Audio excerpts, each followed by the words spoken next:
At last আমিও বানিয়ে ফেললাম ছোট্ট একটা ওয়াটার ক্যান্ডেল অ্যান্ড অবভিয়াসলি সমুদ্র থিমে। এটার জন্য নিয়েছি ছোট্ট একটা টমেটোর কৌটা, আর নিয়েছি কিছু শামুক আর ঝিনুক, আর সাথে একটু পুঁতিও অ্যাড করেছি আর একটুখানি সিলভার কালার জরি।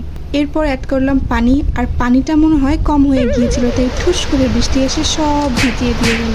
দেন বৃষ্টি যাওয়ার পর মেইন পার্টটা করলাম, সেটা হচ্ছে ক্যান্ডেলটা মেল্ট করে ঢালা। প্রথমে শুধু ক্যান্ডেলটা মেল্ট করে ঢেলেছি, এরপর সাথে কালারটা মেল্ট করে ধাপে ধাপে দিয়েছি। দুইবার মোম ঢালার পর এর মাঝখানে সুতা দিতে গিয়েছি, আর সুতাটা তো সোজাই হচ্ছিল না। অ্যাট লাস্ট অনেক কষ্টের পর এটা সোজা হলো। এরপর লাস্ট আরেকবার মোম ঢাললাম, আর উপর দিয়ে কিছু জরি অ্যাড করে দিলাম, আর সুতোটার পাশ দিয়ে কিছু শামুক আর ঝিনুকও বসিয়ে দিলাম। আর এটা শুকিয়ে যাওয়ার পর আমাদের ক্যান্ডেলটা রেডি। আর এটার পাশ দিয়ে একটু খালি খালি লাগছিল, তাই ভাবলাম কিছু ঝিনুক আর পুঁতি অ্যাড করে দেওয়া যাক, তবে ভালো লাগছিল না, তাই আবার সবগুলো খুলে একটা নীল রঙের সুতো পেঁচিয়ে দিলাম।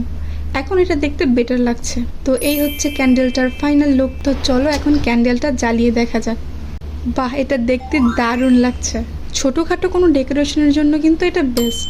আমার কাছে তো এটা দারুণ লেগেছে, আর তোমাদের কাছে কেমন লেগেছে এটা অবশ্যই জানাবে।